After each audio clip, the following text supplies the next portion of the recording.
Good morning, Chester. Today I'm going to read a book to you that I wrote, and it's about my very favorite Chester resident that I absolutely adore for the wonderful life that he led. He was born in 1800 on Chester Street in what is now Melissa Rossetti Fellini's house. And he lived there for 1 year until his parents, Daniel French, built their very grand house diagonally across the street. It was a very unusual house for Chester. It was a 3-story house, which is similar to homes that you would find in Newburyport or in Portsmouth. And unfortunately, it burned down in the early 1900s. If you go to 133 Chester Street, and there's a marker there, you'll see the cellar hole that is still there. My book is going to be a 2-part story that I read because I'm going to stop and give you a little bit more information than that's in the book. I wrote this book for the 5th grade in mind because I would have the 5th grade every year to my house that would be studying colonial times. Benjamin Browne French was born September 4th, 1800, to Daniel French and Mercy Browne French in this little cape on Chester Street. He lived here for 1 year while their very large 3-story home was being built diagonally across the street at 133 Chester Street. Their new home had Chester's first cooking stove. This home was similar to the 3-story grand homes built in Newburyport, Mass. And Exeter, New Hampshire, and was considered the grandest home in Chester. It was described as having a white fence with urns on the grounds and the same matching urns and white fence around the roofline. The home burned down, unfortunately, in 1902. Early on, Benjamin didn't want to go to school as his father, Daniel French, had wished. It must have been very difficult for him growing up. His mother, Mercy Browne, had died when he was just 2 years old, so he never really knew her. His father then married Betsy Flagg, and they had 4 children before she died in 1812.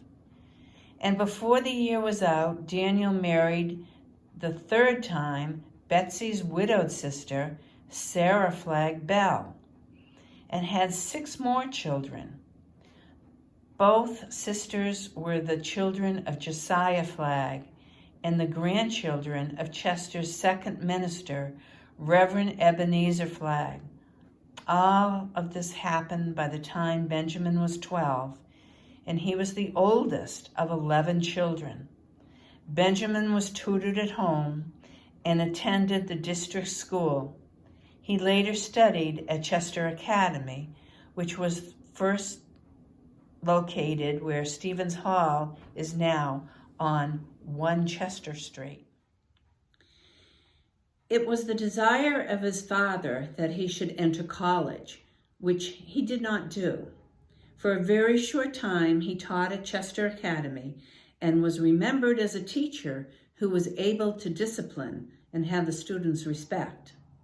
To his father's dislike, B.B. French entered as a soldier at 19, but after 4 months, his friends got him a replacement, which was allowed at this time in history.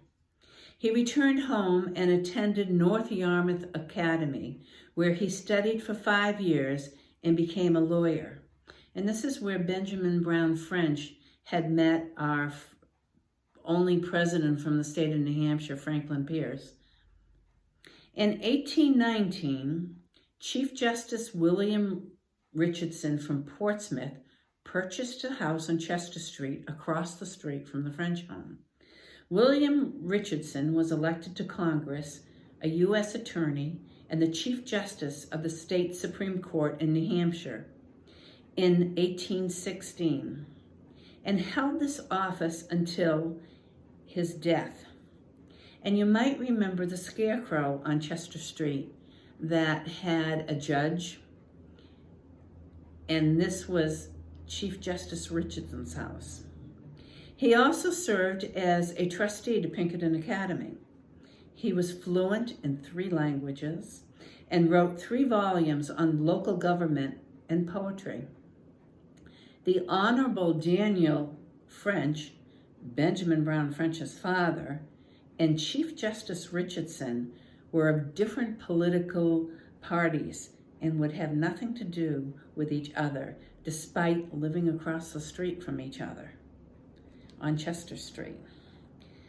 Benjamin fell in love with the daughter of Chief Justice Richardson.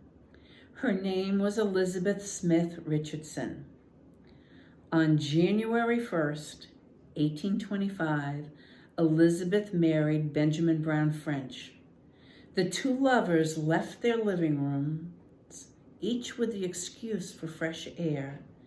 By the moonlight, they walked down the lane known as Slaughterhouse Lane and were married under a cherry tree by a justice of the peace from Sandown, New Hampshire.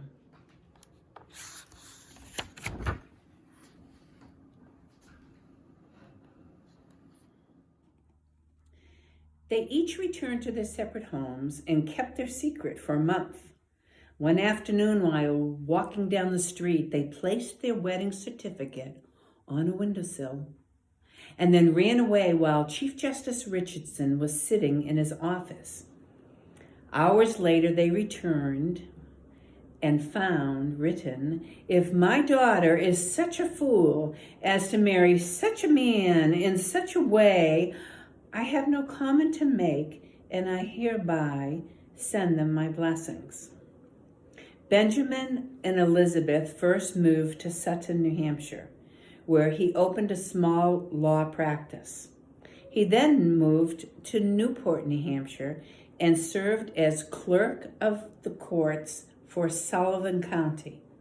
He became a representative of New Hampshire and served in the legislature between 1831 and 1833.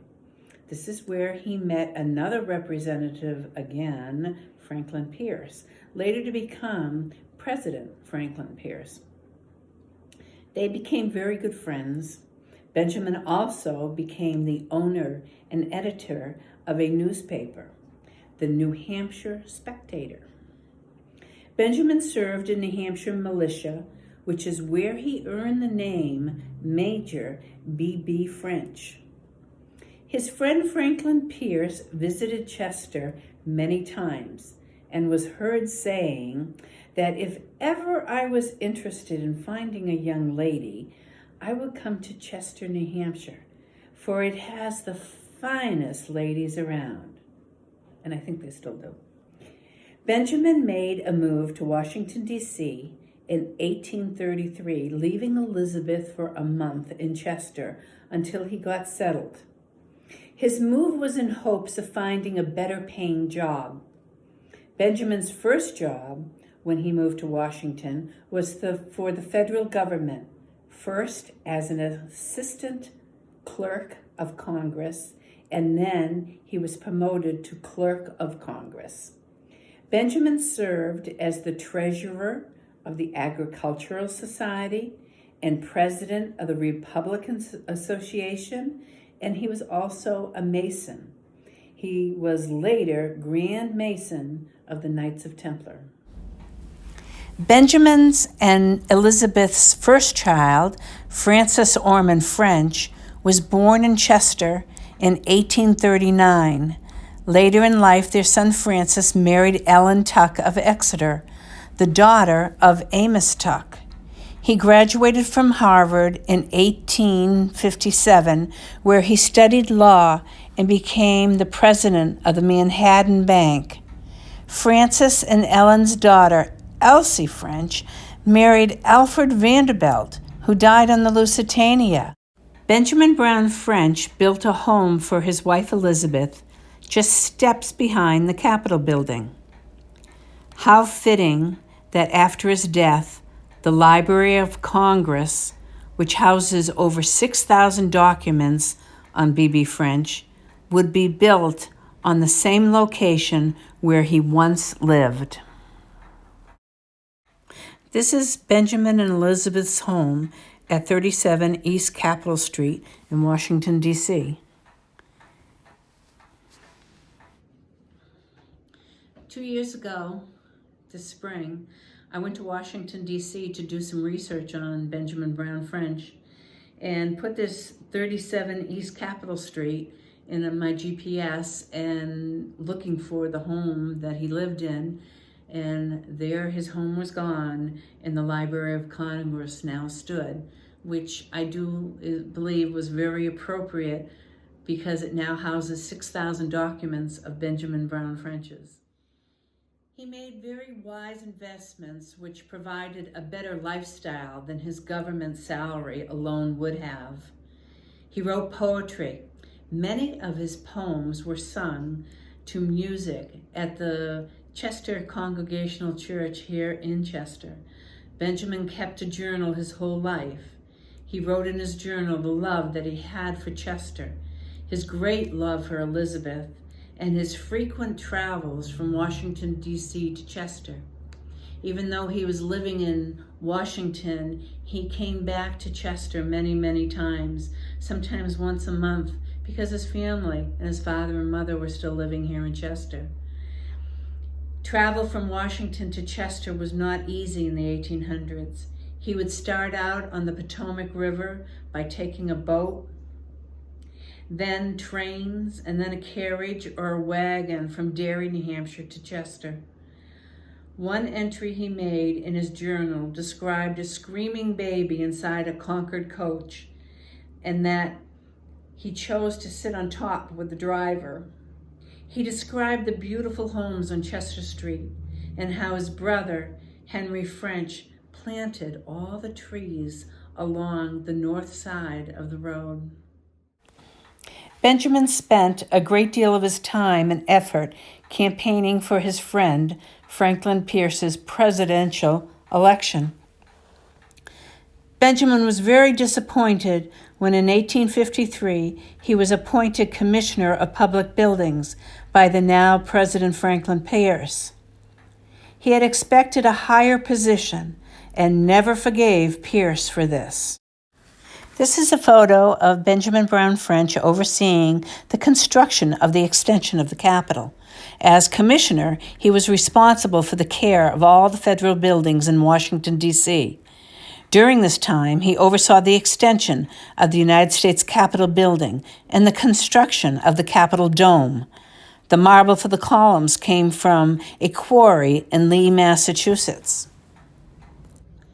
My research found that B.B. French owned stock in a quarry in Massachusetts, but I could not find if it was the same quarry that the marble came from for the columns of the Capitol.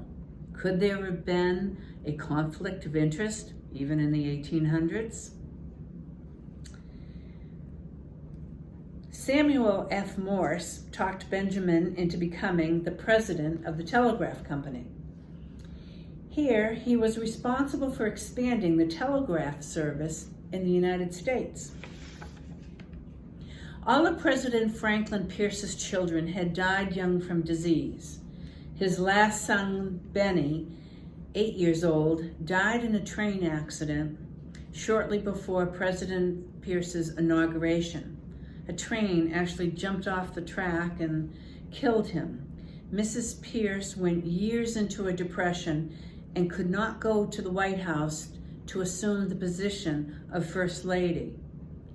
Her aunt, Abigail Kent, from the Kent House on Chester Street, went and assumed the many duties of a First Lady for Franklin Pierce. I do have to stop here reading today because YouTube only allows 15-minute videos at a time. Tune in tomorrow. It only becomes more exciting with B.B. French working under Abraham Lincoln's administration. See you tomorrow.